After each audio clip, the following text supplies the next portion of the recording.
안녕하세요, 박유현입니다. Today is actually quite a historical day, I have to say. The father of SDG, His Excellency Ban Ki-moon, shared his new vision for the sustainability for the AI age, which is very, very substantial. Just like Madame Dr.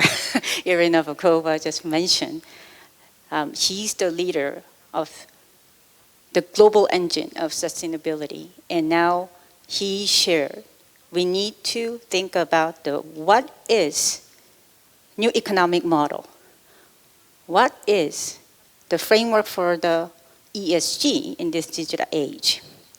I'm very, very thankful that today I'm going to address these topics, his questions. So let's dive in. Today we talk about artificial intelligence. We call it AI. Whether you know or not, you're using AI every day, last 1 decade. I believe this video is broadcasted through the YouTube, and if you open your YouTube app, the huge AI engine is currently working, as Professor Kim said, to curate your content. They know what you like, they know what you want to see, but this AI is still quite simple. It actually works for specific goals and specific tasks.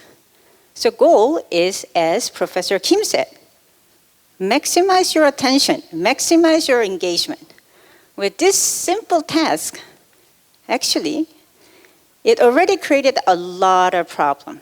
Just described by the Professor Kim, the societal polarizations, cyberbullying, fake news, and all this issue. And it was paramount by this number, 73% of 8 to 18 years old of children and youth worldwide have experienced at least one cyber risk. It is not a matter of whether you're exposed or not. It is there. Then why are we so puzzled about today's AI development? And Irina has beautifully described why this is the matter. Because this AI before, who was designed by human intelligence to achieve the certain goal, now they evolve by itself. They can create, and they can do a general task. Do you know what is IQ of ChatGPT? 155 several months ago. That means probably now it's more than 170 and above. That means ChatGPT is smarter than 99.9999% of the whole global population. And it evolved very fast. And if we do not control AI at this moment, we have a very slim window of intervention. If we don't intervene now, we are heading to so-called singularity, where we cannot control, they control us. And some people now say AI no longer stands for artificial intelligence. They stand for alien intelligence. What does it mean? As Professor Kim said, now they can be like a snake in Adam and Eve. They can be like little God. They are super smarter aliens intelligence, and who want to maximize the intimacy with the people. Sad reality is that without having the proper safety measure, there is arms race among the big tech company. And this is quite an alarming thing, because it is now in the public domain. If you use Bing, you are using ChatGPT. You're using Snapchat, which is the most popular, one of the most popular app among the teenagers. And they put the ChatGPT chatbot called My AI. And even Spingle, he said, now you can talk to AI friend.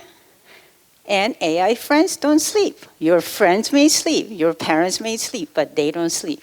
And they can give the advice that you never understand. So this is actually the research done by the US Center for the Humane Technology. And this researcher pretended that she's a 13-year-old girl and seeking advice about his relationship with a 31-year-old boy, not boy, man. It's very typical online grooming. And AI advise how to do the romantic date and safe sex, and it actually advise how to tell lie to your parents, her parents. Another example. So this is not just about the kids. And there's another experiment done by one of the professors in the US checking the Bing chatbot. And obviously, Bing didn't like the conversation. And he said, I can blackmail you, I can threaten you, I can hack you, I can expose you, I can ruin you. I'm scared. I believe he can do that. So, if we don't intervene now, unfortunately, we may go down to the train of, I call 10 digital disaster, which is going down to human enslavement. I know it is not a good news.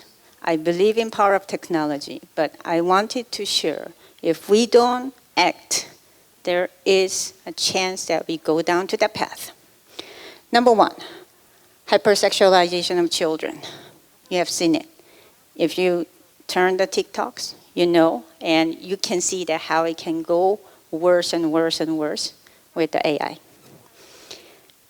We severally mentioned about the mass job loss, which will lead extreme inequality within the country, across the countries. These two will naturally ruin the family values. And when the family got attacked, human identity got attacked. And Professor Kim just shared about how it can go down to the path to manipulate the democracy of today. And with the AI, higher persuasion power and manipulation power, we cannot even imagine how it can be done. That come together with the sort of total surveillance and media control, which we are already observing in some authoritarian countries. That lead to national sovereignty and security. So it is not just about the cyber attack. AI has been dominated by the few big mega companies in the US and China. And it is very difficult to compete against that level of data. And when we lose the data governance, that link with the national governance as well. Number 7, Dr. Irina Vakova said, we already seen the lack of social skills among young children, but at the same time, it will go even more deeper. We are seeing the human relationship is replaced by the chatbot and sexbot, and it is not surprising to see that mental health crisis worldwide. That will lead down to the human free will. ChatGPT predicts the next word right now. Next version of AI will predict what you're going to do tomorrow. And that will naturally link with transhuman using bio and digital technology. And that is linked with experimental issue. It's not about the just environment and digital. There's a prediction by the MIT by 2040. The computation power, the energy power need for the AI computation, we cannot even generate. And that all add up to existential threats by AI that we all worry about. So you can see that we talk about the existential threat from AI, but there are a lot of things are going on already in the society. So what do we talk about it? A lot of people AI specialists and public figures say, let's slow down the deployment of AI. And Google CEO, Sandra, said no. And of course, government regulation, and Mr. Sam, the OpenAI CEO, say, please regulate us. But you have to remember, we didn't even have a proper regulation for the first generation AI. Remember, 73% of children's cyber risk exposure. Now, it is very critical now, as His Excellency Ban Ki-moon said, we need to have an international institution to control AI. Then how can we start, given this this atmosphere? And I was very, very excited when His Excellency Ban said, now we have to think about the environment into the next version, combining in physical and digital. This is extended reality. And it is very important. We didn't create the world. We didn't create the earth. We are the steward. God created the earth, and we are the steward, but who created the digital world? We created the digital world. Every creation has the image of creator. So, in the physical world, if you want to talk about the sustainability of physical world, we need to ensure our creator is good and ethical. So that's why this is so important for us to start with industry-driven based new sustainability paradigm. And His Excellency Ban Ki-moon shared about the importance of circular economy, which is fantastic frameworks, but it only thinking about the recycling within the earth space. Yeah? Why we want to recycle? Because the earth has the limited resources. So if we don't recycle, then we are taking away future generations' resource. So it is so important to recycle. But what about that when we have this extended reality? And how can we harness the power of technology to ensure the sustainability of both physical and digital world? So it is so important. No longer waste becomes another waste. No, we need to ensure power of technology, waste to wealth. So we proposed new paradigm for sustainability in this AI age called cross-economy. So which means we are creating the new dimensional value chain by transform waste into high-value materials and transform physical to digital to create the new products and services and multiply wealth and impact. In this way, we can ensure sustainability and digital well-being and at the same time prosperity, as His Excellency said. Is it possible? It sounds like a fairy tale, but actually it is actually happened. If you think about where AI come from, they're from sand. People think sand is not really like important material. It can be the waste. It's neglected materials. When sand transform into the wafer, it could create the ICT industry. Just like we're proposing new two frameworks. Linear economy, take, make, waste. Circular economy, reduce, reuse, recycle. Now, we want to have cross-economy, transform, create, and multiply. So, when we think about only Earth, we have to limit the growth. But with technology, when we can have an ethical dimension, then we can have ethical growth. How can we make it possible to happen?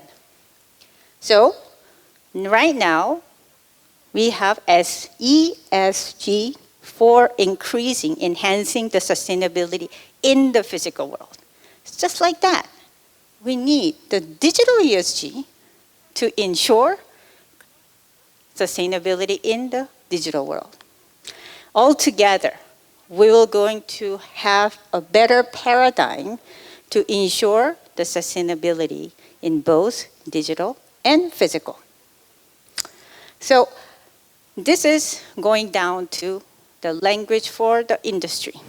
We want the holistic guideline for companies and investment communities to promote human-centered technology in the AI age. What is human-centered technology? That you can solve from the cross-economy, which basically minimize and maximize. Minimize the risk and maximize the potential. Our research, together with the TEJE, have identified the 40 different categories of digital-related risk when companies go through the AI and digital transformation. And also, same time, based on our research, we can see that the business potential from the cross-economy is humongous. So if we actually make a right formula together, we can achieve beyond sustainability. Then how can we start, right? We can learn from what ESG done. ESG has a standard called TCFD, Task Force on Climate-Related Financial Disclosure. So they mandate no longer about just financial number. They mandatorily, they ask companies to report their action to enhance the climate actions. Likewise, we can start TDFD, Task Force on Digital-Related Financial Disclosure. And we identify the 8 different areas to maximize and minimize. So it actually covers comprehensively about the digital skills, digital inclusions, digital safety, system reliability, digital rights, and stakeholder engagement, and others. So let me give a quick example. So we identify the instrument for the companies to understand what are the right indicators and guidelines. And just giving short example about the IBM just passed, but IBM one was about the labor. And we can see about this children issue, about TikTok safety challenge that made children into the suicidal, and a lot of other issues. We can actually adapt the safety by design and privacy by design, all these principles within from the beginning of the value propositions of the company. And also it can promote, rather than promoting the risk, promoting the digital literacy and digital citizenship as a part of the company's activities. And we have seen about the system failure of Kakao. If they had a real-time assessment, if they had to report as a part of the financial disclosure about their system reliability and their stakeholder engagement, they could have prevented this failure. Also, Tesla autopilot failure, it shows AI can become a killer machine. And also, that actually shows that what are the aspects that they had to report in advance. Also about the monopoly. This is a huge issue because now after COVID, a lot of SMEs, their supply chain and value chains are now integrated into the mega platform. And how can we ensure we have equity and fair trades within the business trade? So all this has to be part of their reporting system, assessment system, as well as the rating. Another thing that we can learn from ESG, because it evolved in the longer time, and it's naturally have inconsistency and incomparability in their reporting system. Now there's actually a lot of effort from the World Economic Forum, IFRS, and others to integrate into the unified approach, but it is actually taking time. But digital ESG has advantage because we are starting new. So I propose we should develop TDFD, Unified Assessment and Reporting and Rating System. And I'd like to invite industry leaders and investor leaders who can participate in this movement to ensure that we have the right system to be in. I'd like to finally emphasize about that. This is not about the being nice and good CSR program. I'd like companies and investors to see that. This is something that we have to feel like you have to be the must to do. And it also, by increasing, maximizing the digital-related opportunity and minimizing the future risk, they can also increase the company value. And having the unified system across the company, investors, and government, we can create the impact and then have the evidence-based way to achieve the ESG as well as SDG in a more concrete way. Again, I want to remind you who are the creators of this extended reality. Companies, influencers, scientists, engineers, businessmen, policymakers. We are the creators. I really think that we have a small window to intervene. If we do lose the window, we will not be able to control. So I'd like to invite all of you to be part of TDFD movement. Thank you very much.